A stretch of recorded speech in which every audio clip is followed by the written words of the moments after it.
morning mga ka-TESDA! Welcome sa ating programa sa TESDA Kayang-Kaya na napapanood nyo po live sa ating TESDA Facebook page at syempre napapakinggan sa DWDD Armed Forces Radio, ang boses ng Kawal Pilipino. Ako po ang inyong ka-TESDAng Reggie Duran. At ako naman po ang inyong ka-TESDAng Mili Bungkasan. Good morning mga ka-TESDA! Patuloy niyo po kaming samahan sa umaga nito para sa balitaan at talakayan sa mga kaganapan dito sa TESDA. Kasama po natin ngayon sa technical side sina Sir Roger Llovet, Sir Warren Hinampas, Sir Bong Bautista, Sir Waller Lau at si Ma'am Crystal Dillon.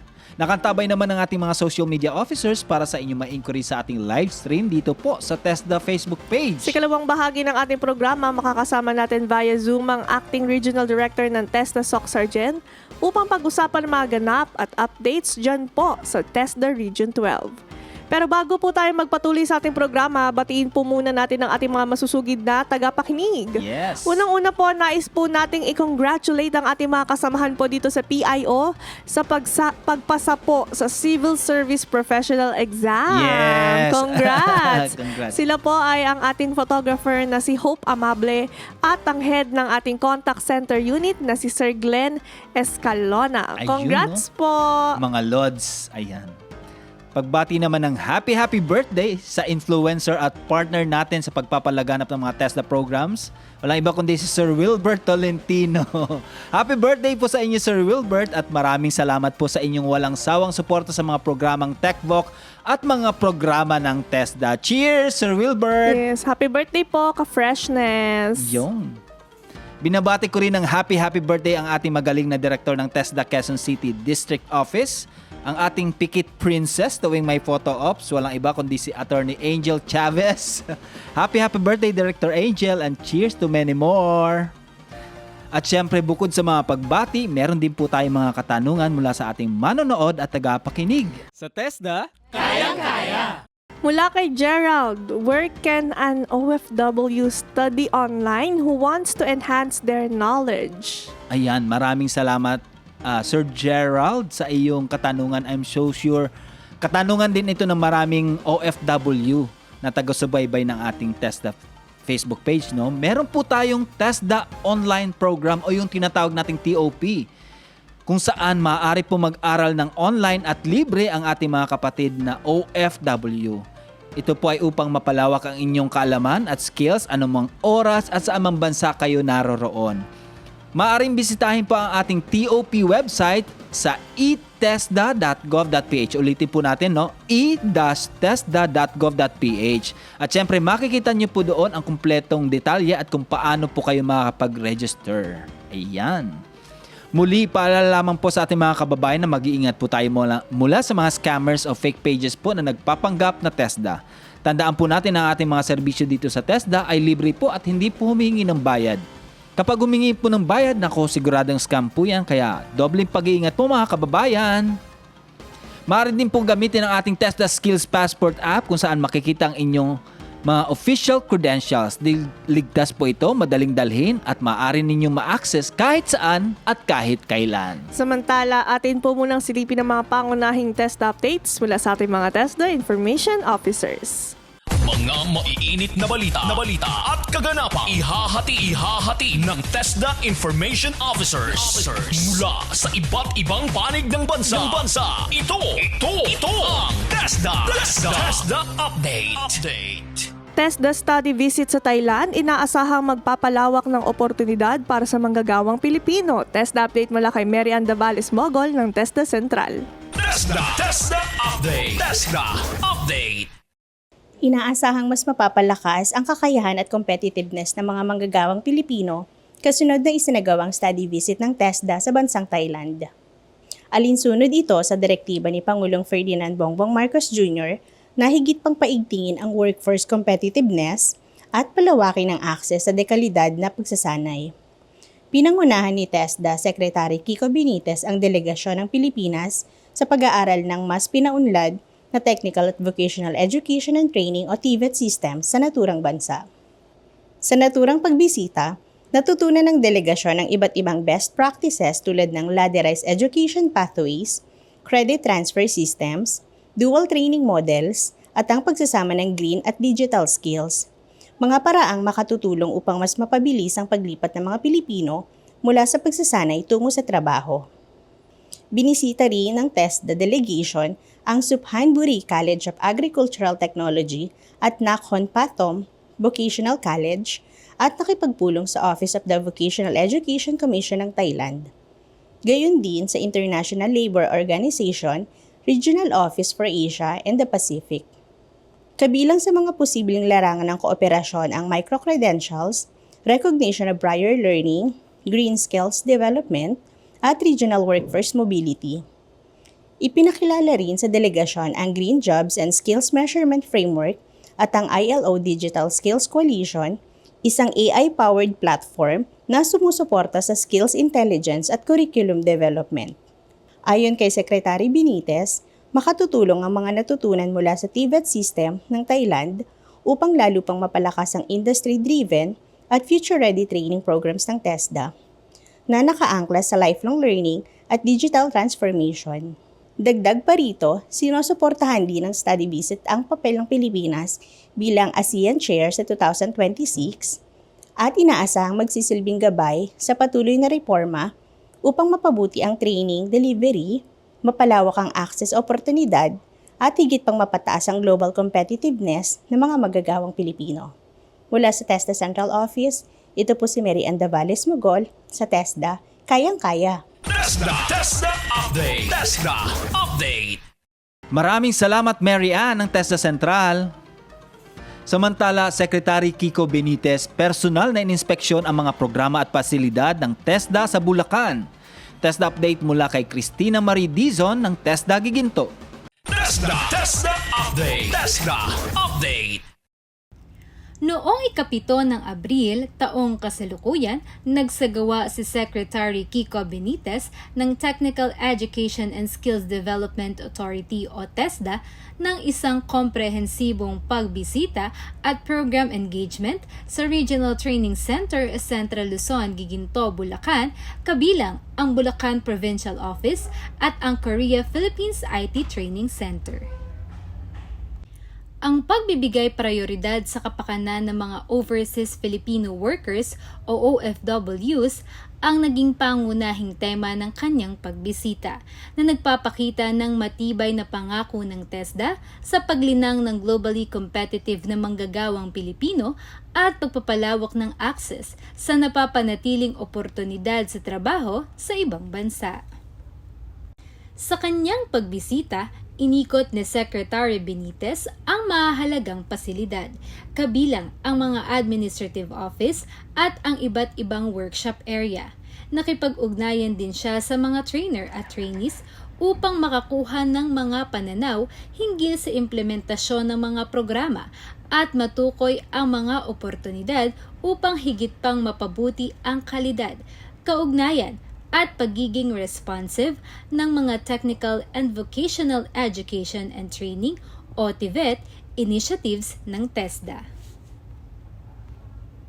Binisita rin niya ang Training Induction Program o TIP para sa mga benepisyaryo ng 4Ps, kabilang ang 25 IBET scholars sa Paumbong, at nakipagpulong sa mga trainees mula sa Bukawi na sa ilalim sa SMAU NC1 at PV System Installation NC2 sa ilalim ng Community-Based Training Program. Ipinapakita nito ang inklusibong pamamaraan ng TESDA sa pagpapaunlad ng workforce. Direkta ring nakipag-ugnayan si Secretary Benitez sa mga OFW trainees sa PV System Installation NC2. Kanyang tinanong kung paano nakatulong ang mga kasanayan at resources na ibinigay ng programa sa pagpapabuti ng kanilang katatagang pinansyal at pangmatagalang kapakanan. Ipinakita ng kaganapang ito ang pagpapabuti ng TESDA sa vocational training sa Pilipinas sa pamamagitan ng personal na pag-inspeksyon sa mga pasilidad at pakikipag-ugnayan sa mga manggagawa at OFWs. Ipinakita ng kalihim na ang mga programa ay dapat praktikal at nakasentro sa pangangailangan ng tao. Ang pagbisitang ito ay naglalayong tiyakin na ang mga Pilipino ay may sapat at angkop na kasanayan upang makakuha ng magandang trabaho at makapagtaguyod ng mas maayos na buhay para sa kanilang mga pamilya. Mula sa TESDA Region 3 Regional Training Center, Central Luzon, Giginto, ito si Cristina Maridison para sa TESDA Kayang-Kaya. TESDA Update. TESDA Update. Maraming salamat, Cristina Marie ng TESDA Giginto. Samantala, Pangasinan Provincial Skills Olympics 2026 matagumpay na isinagawa sa iba't ibang trade areas. TESDA update mula kay Mirasol Formento ng TESDA Pangasinan. TESDA Update. TESDA Update. Ginanap mula 14 hanggang 16 ng Abril taong kasalukuyan ang Provincial Skills Olympics sa iba't ibang lugar sa lalawigan na sumaklaw sa 9 na trade areas. Ang kompetisyon ay may temang Empowering TVET Champions, Shaping Skills for Tomorrow's Workforce na naglalayong ipakita ang husay at kakayahan ng mga mag-aaral sa larangan ng Technical Vocational Education and Training at patatagin ang kaugnayan ng mga institusyon sa lalawigan na pinangunahan ng Regional Director Ramon Ivan T. Ruiz, katuwang ang Provincial Director Alvin L. E. Turalde. Ipinamalas ng mga kalahok ang kanilang kahusayan sa iba't ibang larangan at sa pagtatapos ng programa ay kinilala ang mga nagkamit ng gold medal sa kanilang trade area. Jaira May Jimenez sa Beauty Therapy, Reniel Rafanan sa Electrical Installation, Ralph Axel Tuliao sa Cooking, Marvin Augusto Di Primo sa Hairdressing, Jomar Ayad sa Wall and Floor Tiling, Maria Irene Climacosa sa Hotel Reception, Hazel Ann C. Magliba sa Restaurant Service, Jahan S. Soto sa Bakery at Kent Hardy Cansino sa Welding.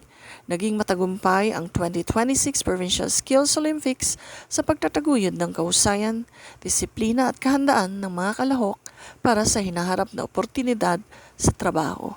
Mula sa TESDA Pangasinan, ito po si Mirasol A. Formento sa TESDA Pagsama-sama, Kayang-Kaya. TESDA Update. TESDA Update. Maraming salamat Mirasol ng TESDA Pangasinan. Samantala, 24 na PDLs o Persons Deprived of Liberty sa Bulacan nagtapos sa Dressmaking NC2 sa ilalim ng TESDA Community-Based Training. TESDA update mula kay Cristina Maridizon ng TESDA Giginto. TESDA Update. TESDA Update.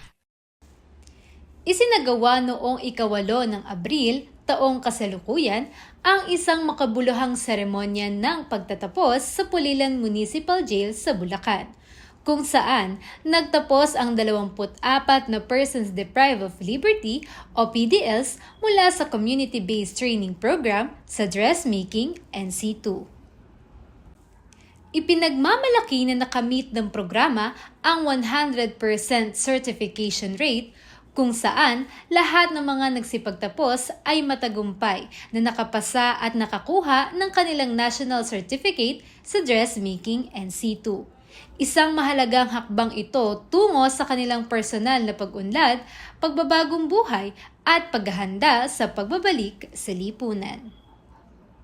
Ang nasabing programa ay pinangunahan ng Regional Training Center, Central Luzon, Giginto sa pakikipagtulungan ng Bureau of Jail Management and Penology ng Pulilan Municipal Jail at ng lokal na pamahalaan ng Pulilan sa pamamagitan ng Public Employment Service Office o PESO. Dinaluhan ang seremonya ng iba't ibang kinatawan mula sa lokal na pamahalaan at mga ahensya, kabilang ang kinatawan ng Punong Bayan, Pangalawang Punong Bayan, Sangguniang Bayan, Pamunuan ng Kulungan, TESDA at PESO. Sa programa, kinilala ang dedikasyon, disiplina at pagsusumikap ng mga PDL sa kanilang pagsasanay. Natanggap ng bawat isa ang kanilang training certificate at national certificate. Ayon sa isa sa mga nagtapos, malaki ang kanilang pasasalamat sa oportunidad na ipinagkaloob sa kanila, na anyay nagbigay ng bagong pag-asa at kasanayan para sa mas magandang kinabukasan. Ang programang ito ay patunay na patuloy na pagsisikap ng mga katuwang na ahensya na mabigyan ng makabuluhang oportunidad ang mga PDL upang maibalik ang kanilang dignidad, tiwala sa sarili at magkaroon ng bagong direksyon sa buhay. Bahagi ito ng patuloy na advokasya ng TESDA na maihatid ang teknikal na edukasyon at kasanayan sa iba't ibang sektor ng lipunan, lalo na sa mga higit na nangangailangan bilang suporta sa kanilang rehabilitasyon at matagumpay na reintegrasyon. Mula sa TESDA Region 3, Regional Training Center, Central Luzon, Giginto, ito si Cristina Maridison para sa TESDA Kayang-Kaya. TESDA Update. TESDA Update. Maraming salamat, Cristina Marie ng TESDA Giginto. At yan ang ating naging TESDA update sa umagang ito. Maraming salamat mga ka-TESDA sa patuloy na pag-antabay sa mga updates mula sa iba't ibang bahagi ng bansa. Nice din nating pasalamatan ang ating mga TESDA Information Officers na nag-ulat ng ating mga updates sa umagang ito. Ako pong muli ang inyong ka-TESDAng Reggie Duran. At ako naman po ang inyong katesdang Mili Bungkasan. Susunod na po ang ating interview via Zoom kay Acting Regional Director Remegias Timonio ng TESDA Region 12 upang pag-usapan ang mga ganap po natin dyan sa TESDA SOC Sargent. Standby lamang kayo dyan, mga katesda. Has asked to ensure that TESDA both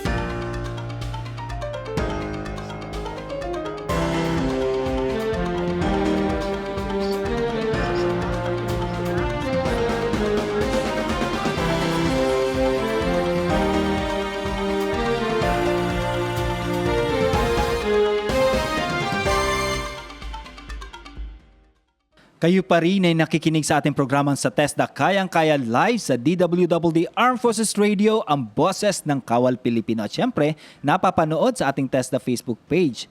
Ito pa rin po ang inyong katesdang Reggie Duran. At ako naman po ang inyong katesdang Mili Bungkasan. Sa bahaging ito ng ating programa ay pag-uusapan naman natin ang ganap ng TESDA dyan po sa rehiyon ng SOC Sargent. Nitong nakaraang linggo ay nanggaling po ang ating mahal na Secretary Kiko Benitez dyan po sa General Santos kasama ang ating Pangulong Bongbong Marcos upang ipagdiwang ang Labor Day.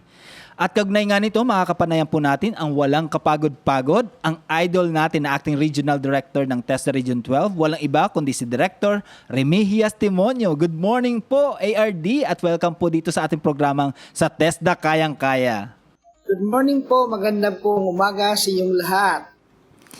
Yan, RD, baka po meron po kayong gustong batiin po or i-shoutout po dito po sa ating programa. Okay. Of course, nais ko pong batiin at pasalamatan ang lahat ng mga katutubong mamayan, mga lokal na pamahalaan, mga partner agencies, kumpanya at industriya, pati na rin ang lahat ng tauhan ng pagsanay ng TESDA Region 12. Of course, ang inyong pakipagtulungan ay susi sa tagumpay ng ating mga programa at sa pag-unlad ng kakayahan sa bawat mamamayan. Siyempre, nais ko din na batiin ang lahat ng kawani ng TESDA, lalong-lalo na sa ating buting Secretary Kiko Benitez sa pangunguna ng ating TESDA Best 8-Point Agenda para sa patuloy na reforma at sa Tibet sa bansa. Kaya nga tayo naging most trusted at approved agency po ang TESDA sa buong Pilipinas. Yan po, magandang umaga. Ayan, oo. Alam nyo mga kababayan kung bakit na-mention ni ARD na yung mga katutubo nating kababayan, kasi yung region niya almost nandoon yung mga katutubo natin, mga kapatid nating katutubo doon sa South Cotabato, sa General Santos, yung kung saan kami nang galing. Last week nandyan lang kami. ARD, no? Kumusta naman yung ating biyahe-biyahe dyan? Oh, very challenging po. Very challenging. Very challenging indeed kasi biro mo ba naman maghabal-habal ka papuntang bundok, no? Para kang nagro-roller coaster talaga at mas nararamdaman mo yung programa ng TESDA dahil sa mga a little bit of challenges na ginagawa mo sa iyong trabaho. Of course, ARD, no, kamakailan ay nagsagawa ang TESDA ng Region 12 para sa ating mga indigenous people o mga kababayan nating katutubo dyan sa Region 12, particularly ang tribo ng Bilaan dyan sa South Cotabato. At ang ginawa nila ay ang solar lamp technology, PV installation, no? Paano po nagsimula ang initiative na ito? Naku, napakagandang question po yan, no? Nagsimula ito sa aming assessment at dialogue sa mga PP communities sa JEDA communities. Yung JEDA, yung geographic na malayo na lugar, no? Na hindi maabot ng sasakyan. Nagpang-ugnayan kami sa mga leader ng katutubat upang alamin ang kanilang mga pangangailangan at nakita naman namin ang teknolohiyang ito ay makatutulog hindi lamang sa liwanag kundi pati na rin sa paglikha ng kabuhayan. Nakita namin na ang pangangailangan ng mga komunidad, lalo na sa mga liblib na lugar na walang sapat na kuryente.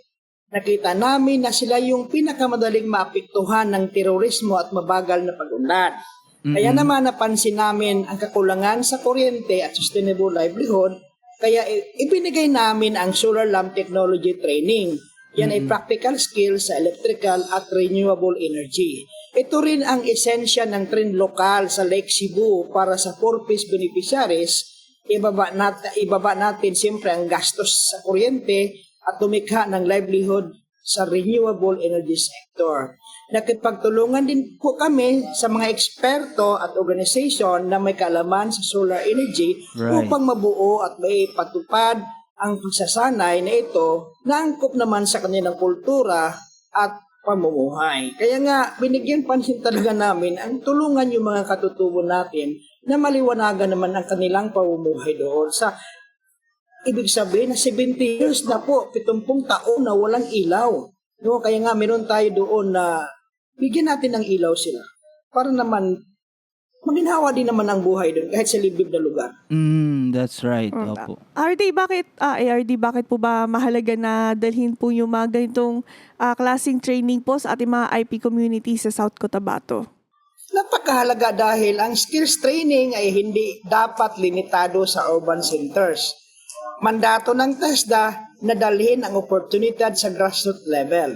Sa South Cotabato at iba pang bahagi ng Region 12, maraming IP communities ang may potensyal, ngunit kulang sa access ng technology. Sa pamamagitan ng solar training, natututo sila ng bagong kasanayan at nagkakaroon ng pagkakataon para sa enterprise at dagdag na kabuhayan. Siyempre, ang teknolohiyang solar ay practical at angkop sa kanilang mga lugar na pasukin ng serbisyo at kagamitan.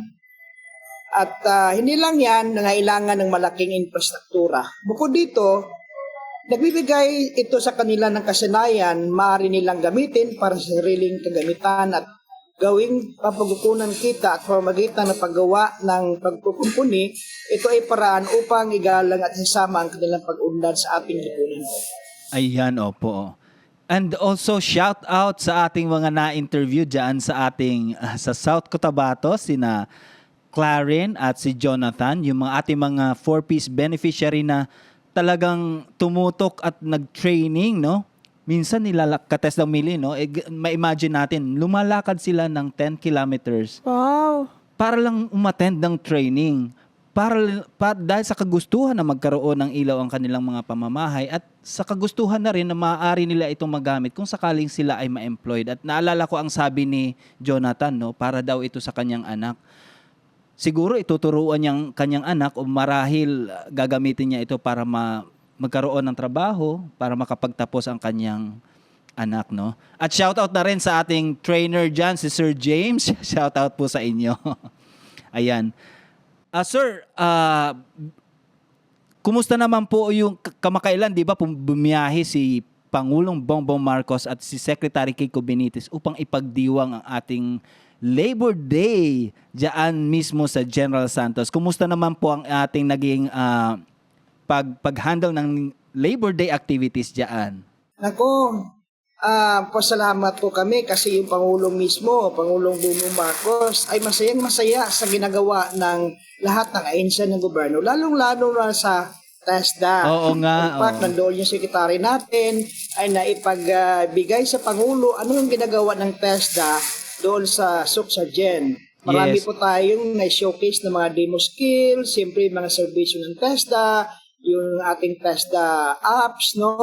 At lahat ng mga programa ng TESDA, mura sa creative sector hanggang sa Port IR na ipakita po ng ating secretary Galing. sa ating Pangulo ano talaga ang TESDA, lalo-lalo na sa ating mamamayang Pilipino. Ayan. Wow. Ano po ba yung mga natin dyan, RD, both sa mga nabanggit, ano po mga latest development, ayan, at priority initiatives natin ngayon sa TESDA Region 12? Yes po. Ang focus ng ating secretary ay training to trabaho. Yan ang prioridad ng ating secretary Kiko Benitez under TESDA Best and Point Agenda. Nakatuon kami sa industry responsive training, digital transformation, enterprise-based education and training, at green skills development. Siyempre, pinalakas din natin ang scholarship, ang community-based training, trainers upscaling, industry partnership at digital system. Isa din ang pagpapalawak ng mga kurso sa mga makabagong larangan tulad ng renewable energy, digital skills, agriculture technical. Ang ating pangunahing layunin ay una siyempre pagdala ng pagsasanay sa mga liblib na lugar at pamamayan sa mga katutubo. Pagpapalakas na ugnayan sa mga industriya upang ang tugma ang ating mga kurso sa pangailangan ng trabaho. Swak sa trabaho, ika nga. Siyempre, pagpapabuti ng mga pasilidad at kagamitan sa mga sentro ng pagsasanay, pagbibigay ng higit na suporta sa mga maliliit na negosyo at nais natin magsimula sila ng mga kabuhayan. So, kabilang sa mga initiatives nito ang pagpapalawak natin sa industriya at lokal na pamahalaan. Kaya nga, meron po tayo mga train lokal. Nangunguna po natin ang ating local government units. That's right. Ayan, oo. Sir, para lang ma-contextualize yung ating mga kababayan dyan din sa sa Region 12, ano yung mga in-demand na mga qualifications at mga kurso dyan ngayon sa Region 12? Probably iba-iba yan kada probinsya, no? Yes po, iba-iba bawat probinsya. No? Ang pinakamahanap na kasanayan ay sa agrikultura. Tulad ng pagtatanim, pag-aalaga ng hayot, at pagproseso ng pagkain. Maliban dito, siyempre ang serbisyo tulad ng pangalaga ng pasyente, pagluluto, at serbisyo sa turismo ay kilala din. No? Sa technical sa larangan, meron tayong automotive, no? Yung mga EIM, SMAW, mga kasanayan sa renewable energy o yung PV system installation.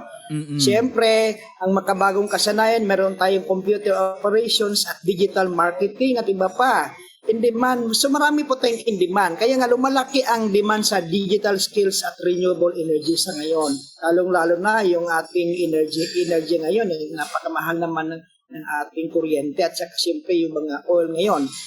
Siyempre yung machining, in-situ, FBS, MAO, mga programang direktang tumutugon sa pangailangan ng construction, manufacturing at logistics sectors. Aminado po tayo na meron po tayong skills gaps, no? Kaya nga, top in demand natin ngayon ang construction. Nangangailangan tayo ng 25 to 20% skills gap at saka yung manufacturing. Pero nandoon tayo sa area-based demand-driven pivot, tinutulungan natin paano natin maipalapit ito sa industriya at saka naman yung ating mga graduates ay kailangan din ng industriya para sa trabaho nila, yung employment natin. Oo nga, oo. And maipukol ko lang, no? Mismo kami nakita natin yung active partnership natin kasi nakapunta kami, Katesdang Mili, no? Sa solar farm. Ang lawak-lawak pala, no? Akalain mo, solar farm. Yung solar farm na yon ay kapartner ng TESDA sa pagko-conduct ng mga training natin doon mismo sa loob ng South Cotabato, no? Region. Ayan. Ano-ano naman po ang mga bagong programa o mga innovations na dapat apangan ng publiko mula dyan sa TESDA Region 12, sir? Siyempre, mga innovations po sa Region 12, no? Mga bagong programa ay maasahan ninyo ang higit pang mga programa na gumagamit ng bagong teknolohiya. Tulad ng kurso na maaring online o sa pamagitan ng pinagsasamang pagtuturo, di ba? Magkaroon din tayo ng maraming pagsasanay na katuon sa paglikha ng sariling negosyo at mga proyekto para naman sa pangalaga sa kalikasan at enerhiya. Siyempre, patuloy po tayong ang dami ng ating pangailangan na makinabang. Sa creative sectors po, siyempre yung ating mga gamaba, yung gawad manglilikha ng bayan. In fact, yan dito, yung priority sector natin, secretary. Palalakasin natin ang katutubong tradisyon at titingnan natin ang posibilidad na pag-offer ng mga weaving, brass casting at iba pang pangkasanayan na may pangkatutubong tradisyon. Siyempre, layunin natin na mapaunlad ang kabuhayan ng ating mga katutubong sektor. Kaya nga, in fact, meron tayong sa utos ng ating secretary, meron tayong rationalization of TESDA Technology Institution. So, meron tayong pinaplanong pagbubuo ng pinag-isa po natin yung plano na tinatawag nating SPITE, Soxargen Polytechnic Technical Institute Technical Education. Isang konsepto po ito na papilis na inihanda natin. Ito ang mag-uugnay sa mga Technical Training Institutes, yung TTS natin, na isang industry-driven polytechnic system. Diba? Yan ang ating directive natin. Secretary, na pag-isahin yung ating TESDA, yung mga TTIs. So dito po, yung 8 TTIs natin ay plano po natin pag-isahin at maghahanap po tayo ng sponsor na congressman, na senator, na magiging unified polytechnic system para tutukan yung mga industry-aligned programs, global certification, and sustainable economic growth. In fact, ang tutukan na pag pinaisa na po yan at maisakatuparan natin yung one unified TESDA technology system, matutukan natin by province, ano yung mga priority sectors, halimbawa, tuna, aquaculture, renewable energy, digital innovation, construction, at tourism. Bawat campus po ay may nakalaang sector na ipopokus, siyempre yung higher dyan yung ating diploma programs na makapag gawa po tayo ng at least 13 diploma programs sa isang polytechnic. Ayan po sir, matanong naman po namin kung gaano na po ba kayo katagal po no na ka-TESDA. Ayan. Mm-hmm. As provincial director po, ako po ay naging 18 years as provincial director. Pang-8 province na po yung assignment ko. Kumbaga, ikabisado na po natin ang service ng TESDA. At saka important kasi yung partnership natin sa mga development partners, lalo-lalo na sa ating industries. Galing. Oo. So dito sir, of course, sa experience nyo, kumbaga veterano na kayo sa lakaran. Lalo pat na destino po ba kayo sa probinsya dito sa Luzon or diyan lang po diyan sa Pang Mindanao lang po ako, hindi po ako mostly sa Southern Mindanao, no? Yes po, mostly sa Region 11 po. Region 11. 10, Caraga, at siyempre Region 12. Returning na po ako sa Region 12. Oo nga. And of course sa paglalakbay nyo sa iba't ibang parte ng ating rehiyon, nagkaroon din kayo ng mga maraming kilalang partners at industries na nadadala ninyo sa inyong karanasan. Kumusta naman po ang ating partnerships with the industries at private companies dyan po sa ating TESDA, sa pag-i-implement ng ating TESDA programs? Yan po ngayon ang in yung partnership natin sa industries, no? Napakalaki ang role ng industry sa TESDA. Sila ang tumitiyak ng relevant ng ating training. That's sa tulong right. ng private sector, nagkaroon tayo ng updated technology, workplace immersion at employment para naman sa graduates natin. Napakalaga nito. Ang siyempre mga kumpanya at industriya ay nagbibigay sa atin ng tamang impormasyon kung ano ang kailangan ng ating mga graduates, ano ang kailangan ng community in the context of the area-based demand-driven Tibet. That's right. Tumutulong sila sa pagbibigay ng kagamitan, mga eksperto na pagtuturo. Siyempre, bukod dito, sila rin ang nagiging lugar kung saan sumasailalim sa pagsasanay o immersion ng ating mga mag-aaral, di ba? That's right. Kaya nga sa EBET Law, RA 12063, ang pirmahang kasunduan at fiscal incentives, kaya nga dito sa Region 12, meron po kaming manifesto. So in fact, the other month, nandito yung DDG Delira natin at saka DDG Vidal Villanueva at sa mga kasamahan. Yes. No? Upang tutukan yung ating engagement with industry. Nagkaroon po tayo ng manifesto of support na nagpapatibay sa commitment na ito. Sinasabi nito na ang training ay dapat industry-led, demand-driven at employment-oriented po. That's right. Galing. Sir, paano naman nakakatulong naman po ang ating LGUs, no? Sa pagpapalawak po ng ating mga TESDA programs sa iba't ibang komunidad po?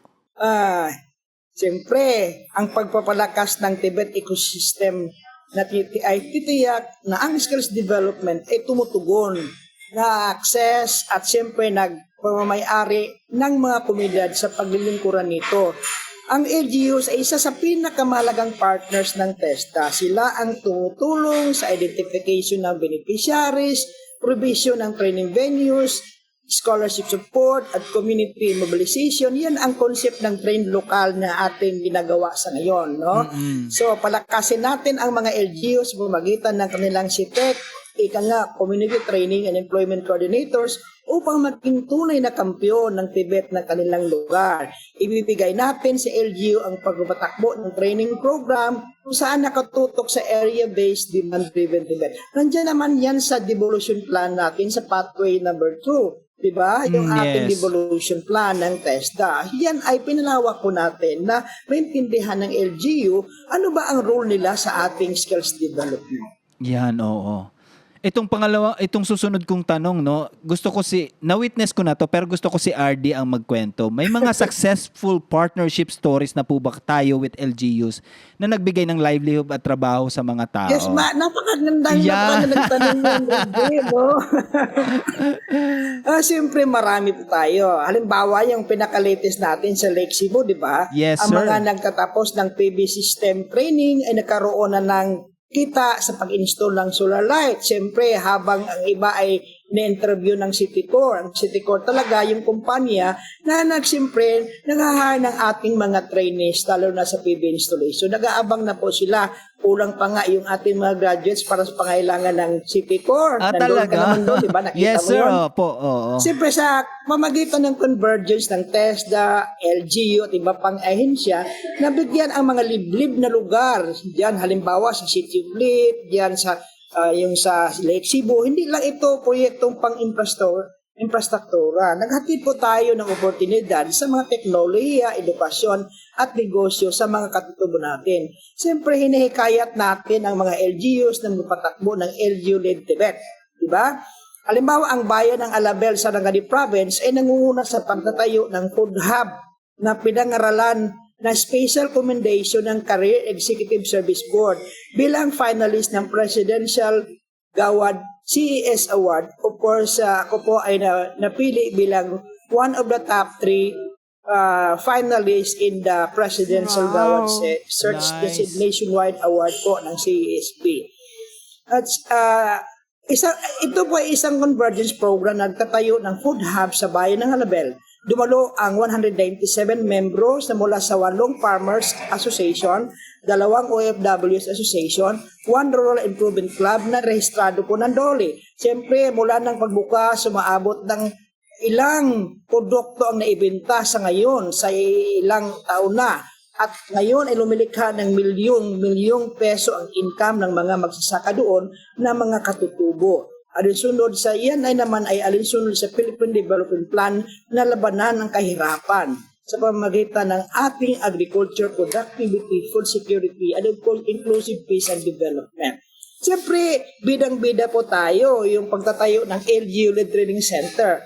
Isa na dito yung pamalang bayan ng President Rojas ng North Cotabato na pinangaralan na may parangal bilang naging 2025 Kabalikat Awardee ng kategoryang Local Government Unit. Yan po sa amin sa Region 12. No? Di ba nag-award po tayo yung sa ating TESDA anniversary. Ang pambansang parangal at marami pang mga ginagawa ang ating mga LGUs na Technical Education Skills Development Program ay isang pagkikilala sa natatanging pakipagtulungan at makabuluhang kontribusyon ng LGU sa pagsulong ng technical sa edukasyon at pagpaunlad ng kasanayan ng kanilang komunidad. Kaya po, sama-sama po ang TESDA, LGU at sa iba pang mga ahensya ng gobyerno. Nice, oo. Kaya idol na idol no? Awardee ng CSB, Civil Service Board. Pambansang awardee ha, in fairness, hindi lang local, pambansang awardee, ayan. Ayan po, sir, paano naman po tinutulungan ng ating region yung mga ating mga MSMEs yan or at local entrepreneurs po sa pamamagitan po ng skills training natin?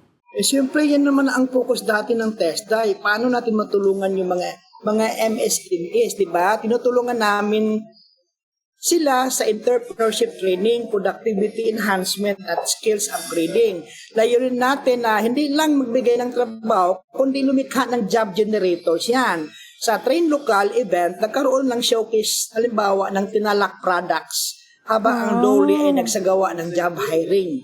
Imbes ang mga MSMEs ay nagiging mahalagang partner, lalo na sa priority sectors tulad ng tuna, aquaculture, renewable energy, digital innovation at construction at tourism. Mga sektor na kailangan ng skilled workers at may malaking potential para sa lokal na negosyo. Siyempre, yung gusto namang makapag-aral at home na hindi ng face-to-face class, di ba, meron tayong TESDA online program, di ba? Yes. Na, for example, meron naman tayong course na establishing and operating MSMEs that covers market strategies, financial management, and legal requirements. So, tinuturuan namin doon na mag-enroll sa TESDA online program at swak naman sa kanilang timing. Tama yun, no? Sa pakikinig natin kay RD, parang ang daming siniserve na, na sectors talaga ng ating Region 12, no? Sa nakikita nyo, RD, no? Ano ang nakikita nyong future ng TechVoc education dyan sa Region 12 in the next few years po? Mas lalo pong nagiging mahalaga ang TechVoc dahil mabilis ang pagbabago ng industriya, di ba? Yes. So, ang future ng TVET ay digitalization, green economy, automation, flexible learning, lifelong learning, at ang dami pa. So, paano tayo makarespond dyan? Ang kinabukasan ng TechVoc ng Region 12 ay talagang mas laganap na digitalization sama-sama sa ating artificial intelligence na pagtuturo. AI na ngayon, lahat AI. Kailangan you have to respond. So we're currently rolling out the AI readiness training nationwide, no? Dito sa Region 12. Meron tayong 2 specializations that are offered. Yung AI prompting and data analytics. Siyempre, meron din tayong data collection and annotation. At yan po ay ating na-roll out sa STI colleges ng 3 campus ng Region 12. Yung South Cotabato, Coronadal, at siyempre yung ating Sultan Kudarat. In fact, the other week, nandito yung ating secretary. No, nag-award po ng ating Certificate of Program Registration. Nangunguna po dito sa Region 12 yung mga artificial intelligence na yan to respond to the needs of the time. Siyempre sa ilalim ng TESDA 8-point agenda, mas pinalawak natin ang digital transformation at micro-credentialing para naman magiging accessible ang certification sa ating mga estudyante at siyempre mas maging mabilis ang pagtugon sa pangailangan ng industriya. At sir, ano naman po ang inyong mensahe sa ating mga kabataan na nagdadalawang isip kung college ba o TechVoc ang kanilang tatahakin na landas? Nako, ang hirap naman ang tanong dyan, no? Para tayo bubuhat ng bangko natin. Pero sa totoo lang, piliin ang landas na ayon sa inyong passion at career goals, di ba? Isa naman ang natin, CHED, TESDA, DepEd, isa naman ang purpose natin. So piliin yan. So anong ibig sabihin natin? Ang TechVoc ay hindi second option. Maraming TESDA graduates ang mabilis na nagkakaroon ng trabaho, mataas ang kita, at nagiging mga entrepreneurs. Meron po tayong success stories dyan. Diba? Bidang-bida nga yung ating success stories, yung pumunta ang presidente sa Jensen. Napakarami ng ating mga success stories ng ating TechVoc graduates. Ang TechVoc education sa Region 12 ay magiging mas integrated, industry-driven, at syempre globally competitive po tayo. May mga halimbawa, yung mga kurso natin sa HAO operation, machining, SMAW, ay bahagi na yung direktang daan patungo sa trabaho sa construction, manufacturing at logistics kasi yan ang priority programs dito na kailangan ng supply gaps po natin. So yan, so mamimili sila. They have their choice. Kung isipin natin na tayo po ay kailangan maging matatag, panatag at pumuhay tungo sa bagong Pilipinas through our skills development. At panghuli na lamang po, no, ARD, ano po ang inyong mensahe sa mga industries, companies at LGUs tungkol sa kahalagahan po ng pakikipagtulungan sa TESDA para po sa ating workforce development? Gaya ng sinabi ng ating Secretary Kiko Benitez, ang workforce development ay shared responsibility po tayo. Hindi TESDA lang. Tayo po. Kaya nga, kailangan nating lahat. Sa ilalim ng ating 8-point agenda ng TESDA, nanawagan kami sa inyo na makiisa sa ating industry boards. Maging bahagi ng pagdisenyo ng kurikulum at pagbibigay ng on-the-job training. Kaya nga meron tayong EBET, the Enterprise-Based Education and Training. Yung board talaga kailangan natin na mapalakas. No? Tayo ay magkaisa upang matiyak na ang bawat Pilipino sa Region 12, lalo-lalo na, ay hindi lamang nagbigyan ng trabaho, kundi naihanda para sa magandang kinabukasan. Inaanyahan po namin ang mga industries, companies, at LGUs na makipagtulungan sa TESDA para sa talang dabanan natin ng kahirapan sa pamamagitan ng kasanayan. Kaya nga, bigyan natin sila ng isda para sila na mismo ang manghuli ng isda. Kaya nga, sa TESDA po, pagsama-sama tayo, kayang-kaya po nating abutin ang ambisyon natin tungo sa maginhawa at panatag na buhay tungo sa bagong Pilipinas. Naku, maraming salamat ARD Remillas Timonio. No, nakaka-inspire ang inyong walang kapagurang pagsiservisyo, lalo na sa ating mga kababayan dyan sa TESDA Region 12. At hopefully, magkita uli tayo. No? Last week, nagkita pa lang tayo at hopefully makita namin uli kayo sa mga susunod nating pagbisita dyan sa TESDA Region 12 para maipamala sa ating mga kababayan, may pakilala sa ating mga kababayan ang hard work ng inyong team dyan sa Southern Mindanao. Yes po. Lahat po, tayo naman ay bukas yung ating pintuan sa lahat ng mga sektor ng lipunan. Siyempre, sa iyo region, no? Punta kayo, balik kayo naman kayo dito sa Region 12. Yes. At aakyat na naman tayo ng kabundukan, ha? Yes. Di ba tapos ang ating mission? Ang ating misyon. Yes, Pupunta pa tayo sa walang sasakyan na talaga. Maglalakad talaga tayo. Lalakarin na. Ayan. Lakarin. Kaya mo yan, yung mga 10 kilometro, mga 20 kilometro. Yes. Para sa TESDA. At dyan po nagtatapos ang ating programa sa umagang ito. Nais po nating muling pasalamatan ang ating Acting Regional Director ng TESDA Region 12, walang iba kundi si Director Remillas Timonio. Nais rin nating pasalamatan ang ating mga TESDA Information Officers na nagulat ng kanilang mga TESDA updates ngayong umaga. Maraming salamat din sa inyong mga ka-TESDA na tumutok sa ating programang sa TESDA Kayang-Kaya dito sa DWDD Armed Forces Radio, ang boses ng Kawal Pilipino. Para sa iba pang updates sa mga kaganapan sa ating ahensya, i-follow lamang po ang ating TESDA Facebook page at X account. At mag-subscribe din sa ating TESDA official YouTube channel. Pwede rin po kayong tumawag sa ating TESDA hotline sa 8887-7777 o di kayo mag-text sa 0917-479-4370 o di kayo mag-email sa contactcenter@tesda.gov.ph. Sa ngalan po ng mga bumubuo ng TESDA Public Information Office, ako po ang inyong ka-TESDAng Reggie Duran. At ako naman po ang inyong ka-TESDAng Mili Bungkasan. Lagi po nating tatandaan basta't sama-sama sa TESDA, kayang-kaya.